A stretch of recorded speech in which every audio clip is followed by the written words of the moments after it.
He's been in the teaching profession for almost 20 years. He's the head of the Department of Dermatology, Malda Medical College. He's the associate editor, Dermatologic Therapy USA.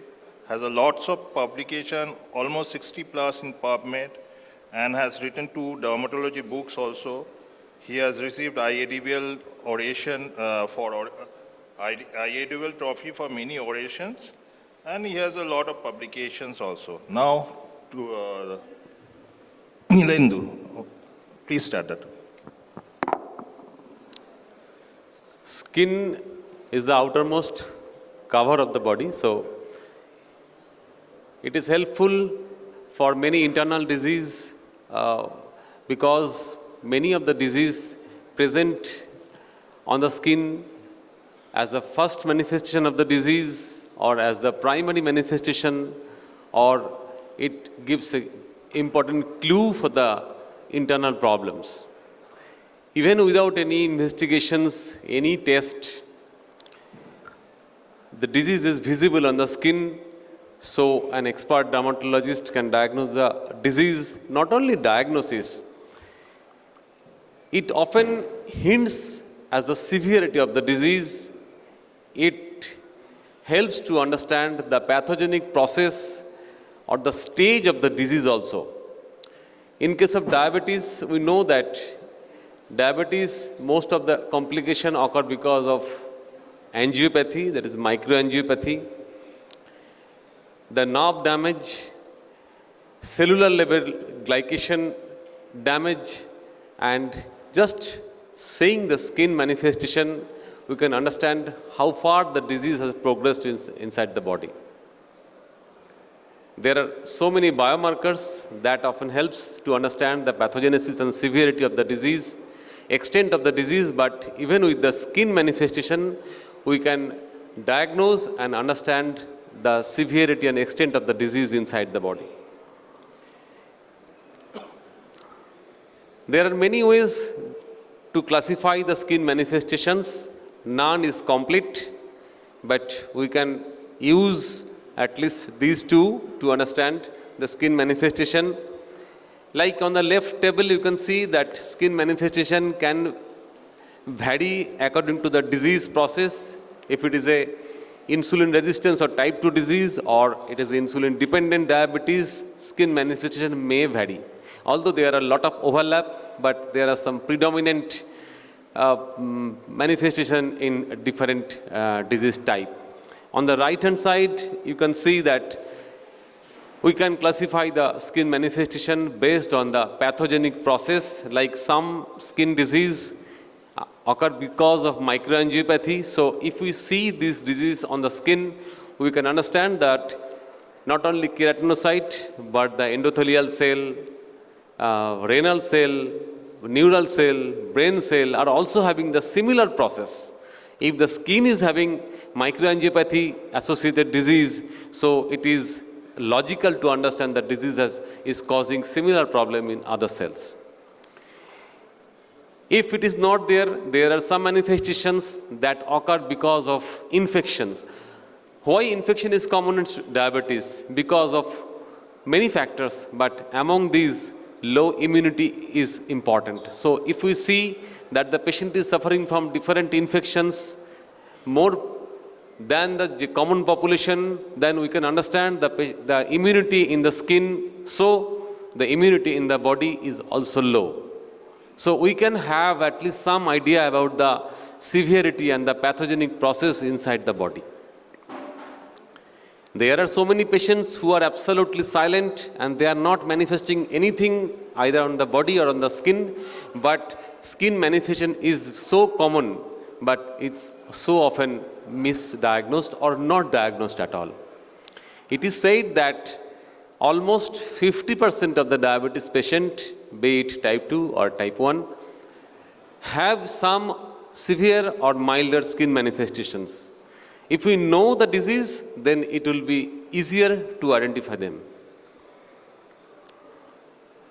Like this photograph. This is the original photograph by the person who diagnosed, and the disease is named after him. You can see the name just below the photograph. It is Huntley. and the disease is named after him. It is a huntless papule.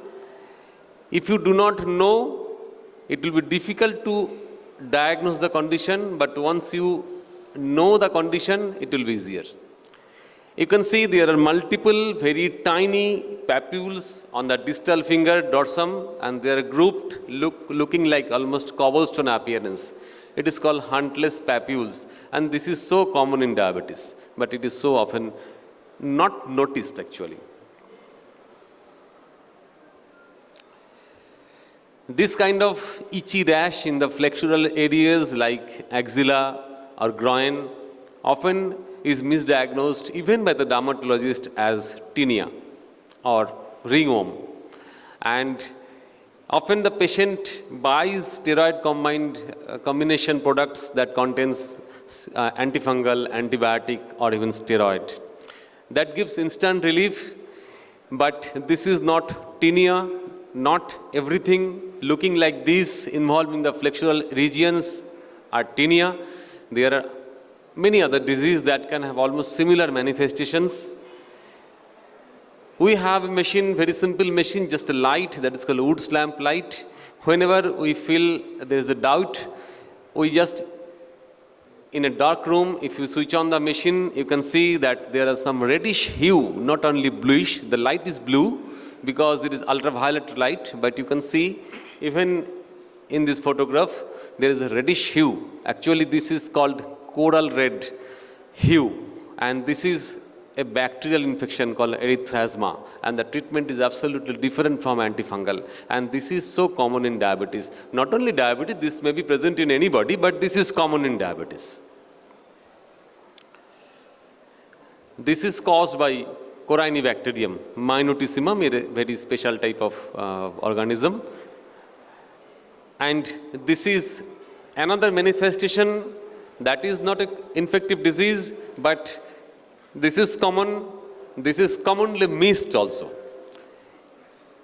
Erythematous brownish or pigmented patch. If you use a lens, you can see on the left side, you can see that there is some atrophy. Because of this high power, enlarged photo, you can see that there is atrophy. But even in clinical patient setting also, you can see, if you touch the lesion, you can use the lens to understand there is atrophy. This is the late stage, but most of the patients will have some pigmentation in our skin of color. Erythema is not perceptible very prominently, but pigmentation is visible. And this is diabetic shin spot. This is very common. And when this is present in many of the cases, I cannot tell you the percentage because this varies from books to books, publication to publication. This is very, very common in diabetes. And this occurs because of microangiopathy, the same process that is ongoing inside each and every cell in diabetes. So if you see this, we can tell that patient might be having diabetes, not only diabetes, that many of the cells, including the retina, including the nerve cells, including the renal cells, might be having the similar pathogenesis process ongoing. So patient needs immediate management. We cannot just see and ignore. Can you please close the door? Sorry.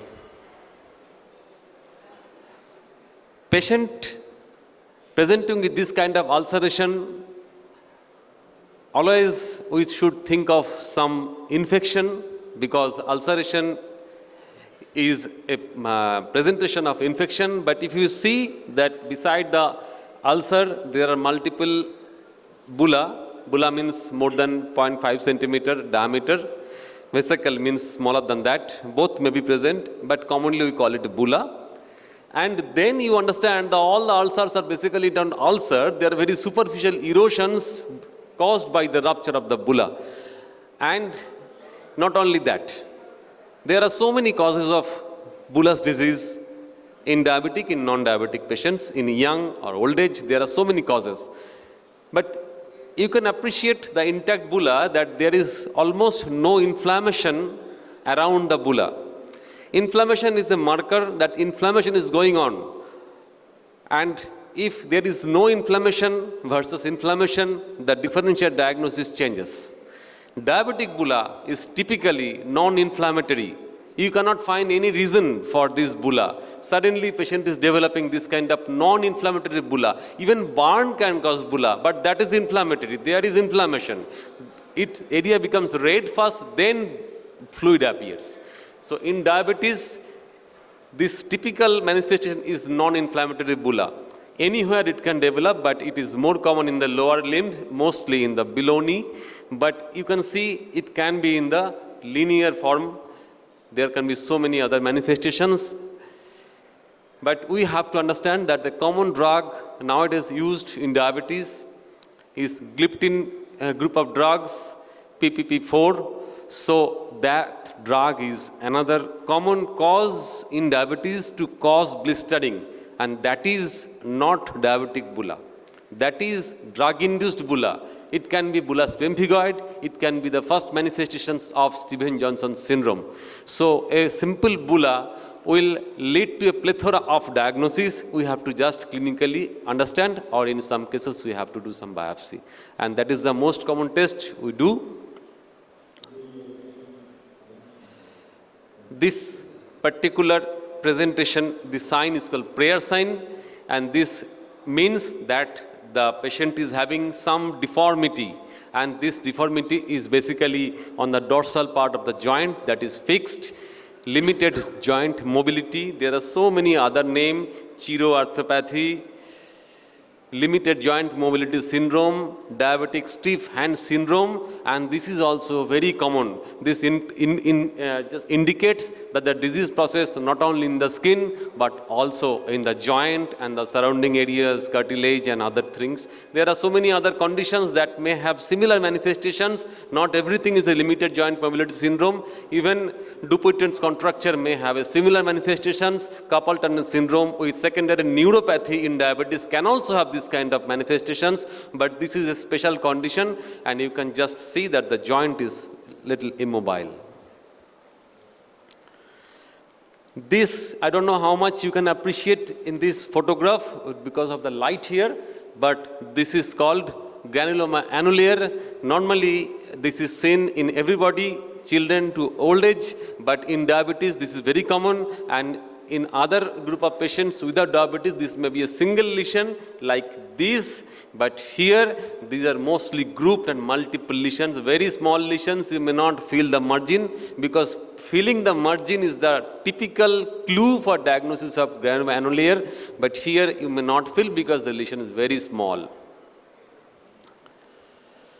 And this is xanthomatous lesions, yellowish lesions. This appears suddenly on the extensor part of the body, mostly of the joints, and this indicates the patient is having very high triglyceride, metabolic part of the metabolic syndrome, and diabetes is one of the diseases that can cause this kind of eruptive xanthoma. Xanthoma you have seen on the upper lid, but this is eruptive xanthoma. That means suddenly patient is developing this kind of lesions, many lesions. But typical xanthoma may also be present in all patients, all individuals, but also common in diabetes. Vitiligo is also seen in so many common people, but this is also an autoimmune disease, and in the type 2 diabetes, this is commoner than the common other people. This, this is called skin tag. This may be so big. Skin tag is very commonly seen, but it indicates some abnormality in the skin. This is more common in diabetic patients, more common in patients with metabolic syndrome, obesity. These are all linked. You know much better than me that these are common.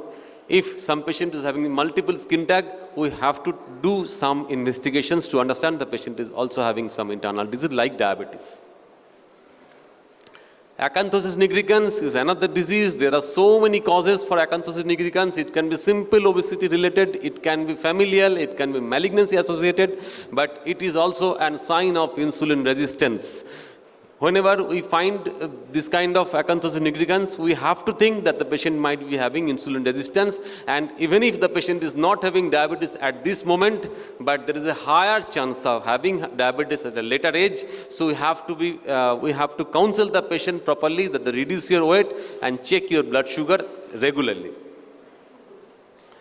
This is Necrobiosis lipoidica, this is relatively rare, but this is common in diabetes. Whenever you find this kind of erythematous, little yellowish plaques on the shin mostly, at a later stage, there may be atrophy. Once you see this in a lifetime, you will never forget. The presentation is so classical, but this is rare. And coming to the infection, the slide I started, first slide, this is candidiasis in the flexural regions. The clue to diagnose candidiasis is the satellite lesions. In the center, there is a merged lesions. In the periphery, you can see there are scattered lesions. We call satellite lesions. It can be present on the flexural areas. This is the clue to differentiate this from the tinea. And the first slide that had erythrasma was almost well defined. There's no satellite lesions. Diabetic foot is a very specialized area now. So many doctors practice only diabetic foot diseases. There are so many pathogenesis for having multiple presentations, multiple disease in diabetes that involves only on the foot. Like there can be infections of the tinea of the nail, there can be tinea candidiasis of the foot, interdigital areas, there can be neuropathy, there can be ulcerations like this. Everything causing a spectrum of the disease that the diabetes is very prone to involve the foot, more common than the hand. And this is again a very special condition. This is relatively rare. This is common in diabetes. This is called perforating dermatosis. You can see very well-defined punctate papule. You can feel the lesion, harder lesions, and even patients scratch the lesion, that becomes a depression. Not erosion, it causes a depression. You can see that there are multiple erythematous papules, but there are some of the lesions have depressions. Patient have excoriated the entire papule. Actually, in this disease, the pathogenic process is in the dermis, and the entire part of the dermis like collagen, the elastin, they get destroyed and they're eliminated via that superficial epidermis. That is called perforating dermatosis. This, the name indicates the pathology and pathogenesis. This can be present in diabetes. Whenever you find this, please do test for the blood sugar and also kidney function, because chronic renal failure is another common cause for this disease. And that is also common in diabetes. Treatment of the diabetes can also cause many diseases. Even insulin can cause multiple disease. Insulin injection can cause atrophy. It can cause hypertrophy. Both can be caused by insulin. This is a patient where the patient has developed prominent atrophy of the abdominal fat, but there are other cases relatively less common than the atrophy. There can be hypertrophy, multiple bounds, lipomatous lesions. And this is another common disease. Patient may not present and you may not see whenever patient is complaining. Patient may feel that the back skin is feeling slightly tighter. And that area, at that age, patient may not even touch the back. Even he can feel something abnormal, he cannot feel his back. And when it comes to a doctor like a diabetologist, he may not, if he doesn't know the condition, then he may not feel the area, so the condition may be missed. So this is a situation when the entire back skin, including the subcutaneous tissue, may feel harder. And not only back, the neck may be feel harder. Please remember this kind of condition that is almost similar to the scleroderma, but this is not scleroderma, this is sclerodema. And this can happen not only in diabetes, it can happen in a newborn, that is called sclerema, that is because of streptococcal infection. It can happen because of internal gammopathy, that is a malignant condition that can cause a similar condition. It can happen in diabetes also. So this presentation, you should investigate the patient, whether the patient, at least the adult patient, is having any multiple myeloma or gammopathy like condition, because the presentation is almost similar.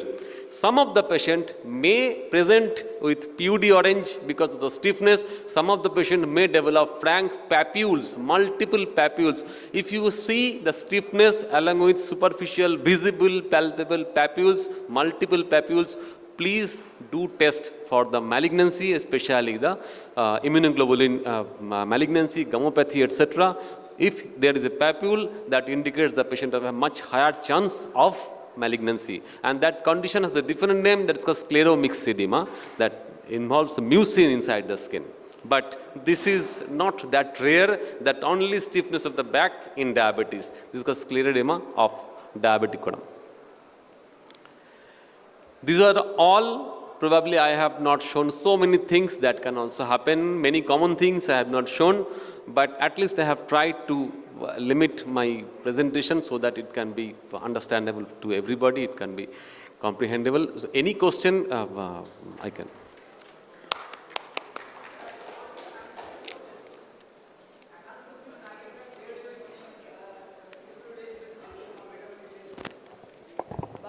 Some cases also present in underlying malignancy. Yes, I have mentioned that. Yeah. How we differentiate this? Malignancy associated, there are some clinical clues. Not every time we will understand just seeing the patient is having malignancy, but I am giving you some clues. Malignancy associated acanthosis nigricans is very severe, dark patch, not we see commonly, and that develops very fast. Not we see these two feature regularly. Normally the patient we see, the obese patients are having diabetes and they are gradually developing skin roughness, thickness, then acanthosis, then slight darker color. But if it is malignancy, then it will develop very fast and it will be almost dark. There is a site is more or same site? Common site of acanthosis nigricans in the neck. Yes. And there are other areas, all the flexures, areola, the knuckles, on the nose, and there are so many other areas. These all sites may be affected in malignancy, but the severity will be much higher. It may involve more severely the other areas than the neck, maybe atypical presentation. Thank you, sir. Perforating dermatosis, sir, present many treatments, sir, is very difficult. Treatment of the underlying condition is the only thing that we can do. Yes. CKD patients, this is very common. Patients have significant itching. So we have to, because then they excoriate the lesion. We can just only offer treatment for the pruritus. We do not have any selective treatment for the perforating dermatosis. Before the COVID era, cutaneous mucormycosis resulting in invasive mucormycosis was almost telltale sign of severe. That is one thing. And another thing is, with the increased use of SGLT2 inhibitors, severe velanoposthitis is on the rise. Yes. Resulting in phimosis. Yes. Can you tell Yes. something on that? Actually, the first thing, this mucormycosis indicates very severe immunosuppression that can be due to anything, including diabetes. I have not shown the slide, but that is definitely a manifestation of the diabetes if there is no other immunosuppression. And velanoposthitis is common in diabetes, but this has become so rampant after you have started using DAPA. And because the mechanism of DAPA is the blood sugar is the sugar is very high in the urine. So in fact, this was the question, my question in another this diabetes conference. I asked specialists like you that I understand that DAPA cannot be given because the patient is having intractable velanoposthitis. What should we do? Then the diabetologist advised me that initially we can stop the drug for short time. We can switch to the other drug. We can wash the area repeatedly so that the area becomes cleaner. We can treat the velanoposthitis, but you can restart the DAPA again if it is required. Then if it recurs repeatedly, then I think we have to switch to other drugs. But then in one of my patient that was sent to me by one of my junior colleague, patient was having DAPA. Then I followed the same principle. I advised the patient to clean the area and do everything. Then the patient didn't improve. Then I sent the patient back to him with a note that please switch the drug to other. Then he said, I cannot switch the drug. So probably we have to switch the drug if the patient is having intractable, because that will just take away the sleep. Sir, can you please use the microphone? I do not have this.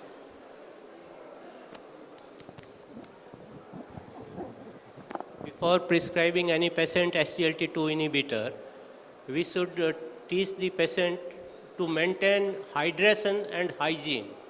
So these two things are very important before prescribing DAPA, because most of the problem occur due to non-maintenance of hygiene Yes, and not proper hydration. agree, sir.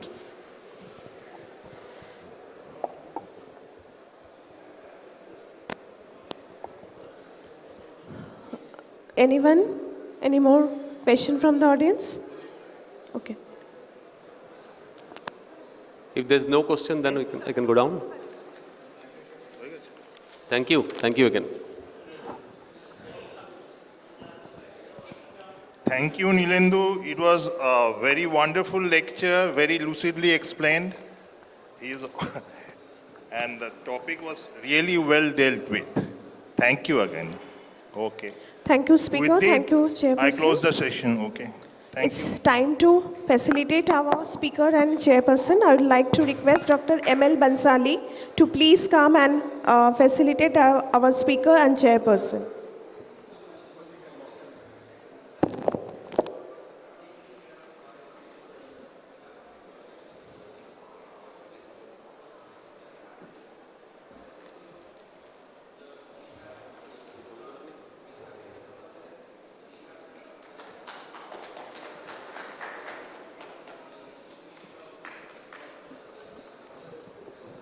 Thank you so much.